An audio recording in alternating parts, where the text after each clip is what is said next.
The patio mic recorded. My sister laughed. Act natural. My stepfather assaulted me. It wasn't a sudden explosion of rage. Not the dramatic movie kind of violence that erupts in thunderous shouts and shattering glass. It was slow, suffocating, a creeping vine that had been tightening its insidious grip for years, and that particular night, it finally choked out the last bit of breathable air. The sounds, when I recall them, are unnervingly mundane. A shuffle of feet on worn carpet, a choked gasp that barely escaped my throat, the rustle of fabric, a desperate attempt to gain leverage to push away. My sister's laugh, brittle and impossibly too loud, was the chilling soundtrack to the moment, a perverse counterpoint to the violation happening mere feet away.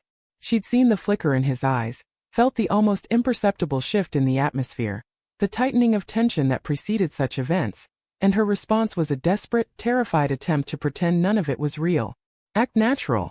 As if a performance, a carefully constructed facade of normalcy, could somehow erase the visceral, undeniable truth of what was unfolding in our living room. The microphone, that small, unassuming disc, was for something else entirely. My stepfather, Alan, a man who fancied himself a bit of an inventor, a tinkerer with a penchant for gadgets, was developing some kind of ambient sound monitoring system for his home office. He'd insisted, with a disarming earnestness that now felt like a cruel joke, on placing these little black discs, no bigger than a silver dollar, in strategic locations throughout the house. He'd called it a security measure, a way to capture any anomalies, to provide an indisputable record of any disturbances. He had no idea, none whatsoever, what anomaly he was about to capture that night. He had no idea what I had been capturing inside myself for years, the silent screams and suppressed dread. Alan had entered our lives when I was 14. My mother, adrift and vulnerable after my father's sudden unexpected death, had fallen under his smooth charm. He was older, established, and at first glance presented an irrefutable picture of stability. He possessed a particular way of talking, a practiced sympathy that made you feel seen, understood, even cherished. For a while it worked. He was attentive, bought my mother expensive things, and seemed genuinely interested in the minutiae of our lives. But beneath the polished veneer, something always felt off, a subtle dissonance that I couldn't quite articulate. He was possessive, not overtly so, but subtly controlling, like a spider meticulously weaving its web. He'd isolate my mother from her friends, planting insidious seeds of doubt about her family, and when it came to my younger sister Sarah and me, he treated us more like decorative ornaments than living, breathing children. He'd pat us dismissively on the head, dispense platitudes that meant nothing, and then expect us to be quiet and invisible, like well-behaved figurines on a shelf. My sister Sarah was always the more compliant one. She craved his approval, desperately wanting to be the good daughter, who would finally earn his favor. She'd learned early on to read his moods, to deflect his attention when it became too intense, to blend seamlessly into the background. I, on the other hand, was a storm brewing beneath a placid surface. I chafed under his authority, bristled at his condescension, and felt the predatory gleam in his eyes when he thought no one was looking. I learned to be quiet, not out of a desire for compliance, but out of a desperate need for self-preservation. I built walls, learned to observe, to anticipate his next move, to tread carefully. The patio incident, as I came to think of it, was the culmination of something I'd been feeling for a long time, a slow, agonizing burn of dread and disgust that had been smoldering within me. He'd been drinking that night, the familiar scent of cheap liquor filling the air. My mother was out at a friend's house, a rare respite. Sarah and I were supposed to be watching a movie, a mundane activity that was about to be irrevocably shattered. He'd started with the comments, the compliments that felt more like violations, probing remarks disguised as casual conversation. Then he'd cornered me near the back door, the sliding glass door that led out to the patio, its glass reflecting the dim interior light. The night was warm, the air thick with the incessant, rhythmic buzzing of cicadas, and the ambient sound system was humming quietly in its dock, an innocent observer to the unfolding horror.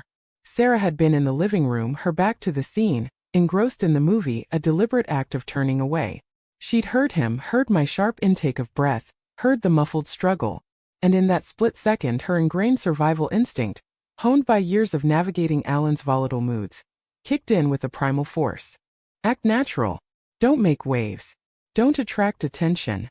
She'd laughed, a desperate, pathetic sound that echoed the hollowness in my own chest, a sound of pure terror disguised as amusement. It was the sound of a pact made in fear, The sound of complicity born from a desperate need to survive. The sound of silence as a shield. I didn't cry out. I didn't fight back in a way that would draw more attention, that would escalate the situation into something even more violent. I froze.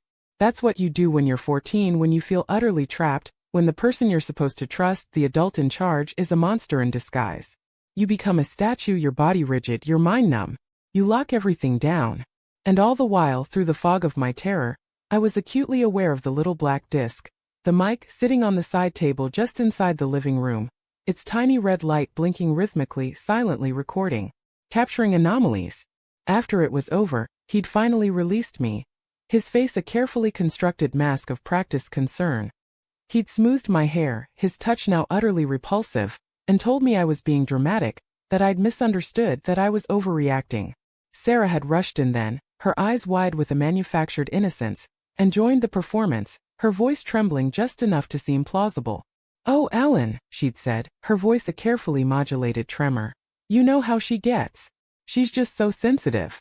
The mic had kept recording, capturing every false word, every carefully crafted lie. That night, something fundamental shifted within me. The fear remained, a cold, hard knot in my stomach, a constant companion, but it was now accompanied by a fierce, unyielding resolve. I wasn't just a victim anymore, I was a witness. And the world, or at least my small suffocating corner of it, was about to bear witness too. I didn't confront him. I didn't tell my mother, not yet. I knew with a certainty that chilled me to the bone, that she wouldn't believe me, or worse, she'd try to smooth things over, to protect the fragile peace she'd painstakingly built, to deny the ugly truth. Instead, my focus narrowed, honing in on the mic. Alan was so proud of his little invention, so pleased with his technological prowess. He'd often bragged about its high fidelity and unparalleled recording capabilities. He kept the master recordings on a USB drive that he'd stash in his office, a room I was never allowed to enter, a sanctum of his secrets. But he was also, in his arrogance, sloppy. He'd sometimes leave secondary copies on his laptop, for backup, he'd explained with a dismissive wave of his hand. I waited. I watched. I learned his routines, meticulously observing the rhythm of his days. I learned when he was out of the house, when his laptop was left unattended. It took months of agonizing patience, months of living under the same roof, of enduring his casual cruelties, of seeing Sarah's complicity grow, her silence a constant aching presence. The mic, that small innocent observer, was my silent unblinking ally. One afternoon he went golfing, a ritual he rarely missed. My mother was at work. Sarah was at a friend's house. The house was empty except for me and the humming machinery of Alan's paranoia. I slipped into his office, the air thick with the scent of stale coffee and expensive cologne. His laptop was open just as he'd left it, a beacon of opportunity. My heart hammered against my ribs, a frantic drummer urging me on, a rhythm of adrenaline and fear. I plugged in a small, unassuming USB stick I'd bought myself, the kind you use for school projects, utterly unremarkable. I knew the folder name he used for his recordings. It was something mundane, almost absurdly so, like house data. I copied the relevant files. Not everything. Just the files from that specific night. The sounds of the cicadas, the faint murmur of the television in the background, the almost imperceptible scuff of shoes on carpet, the sharp, strangled intake of breath, the horrifyingly brittle laugh. It was all there, raw and unvarnished, a perfectly preserved moment of his depravity. I didn't delete anything from his computer. That would have been too obvious, too easily traced. I simply copied and kept them safe, tucked away like a hidden weapon. Then I meticulously put everything back exactly as it was, wiping my fingerprints from the desk with a damp cloth. I left the house feeling hollowed out, drained but also strangely calm, a sense of quiet purpose settling over me. The waiting was the hardest part, the anticipation of the moment I would finally use what I had found. The opportunity presented itself a few weeks later. My mother was hosting a small gathering for her book club, a tradition she cherished. The usual suspects were there, a handful of women she'd known for years, including Alan, playing the role of the gracious host with his usual practiced ease. I'd been invited, as I usually was, but I typically declined these things, preferring to keep my distance from Alan's manufactured social circle. This time, however, I went. I was 16, and I carried myself with a quiet confidence that surprised even me, a steely resolve born from the knowledge I possessed. During a lull in the conversation, As the women were dissecting chapter 7 of their chosen novel, I stood up. I didn't raise my voice. I simply spoke clearly, my gaze sweeping across the room, landing first on my mother, then on Alan. Alan, I said, my voice steady, unwavering. You've always been so proud of your new sound system. You know, the one that records everything? I happened to find some of those recordings. A sudden hush fell over the room, the air thick with unspoken questions. My mother looked confused, her brow furrowed, then wary, a dawning apprehension in her eyes. Alan's practiced smile faltered, just for a fleeting second, a crack in his carefully constructed facade. What are you talking about, honey? He said, his tone that familiar, condescending lilt, laced with a feigned innocence. I'm talking about the night you decided to discipline me, I continued, my eyes fixed squarely on him, refusing to waver. The night my sister laughed and told me to act natural. I pulled out my phone, not the USB stick this time. I transferred the files. I'd meticulously edited out the ambient noise, just enough to isolate the crucial moments, to make the impact undeniable. I played the recording. The cicadas chirped a faint, almost distant sound. The television murmured a low hum. Then a distinct struggle, the muffled thud of bodies. A strangled sound quickly cut short. And then Sarah's laugh. Brittle. Terrified. A desperate plea for normalcy in the face of something horrific.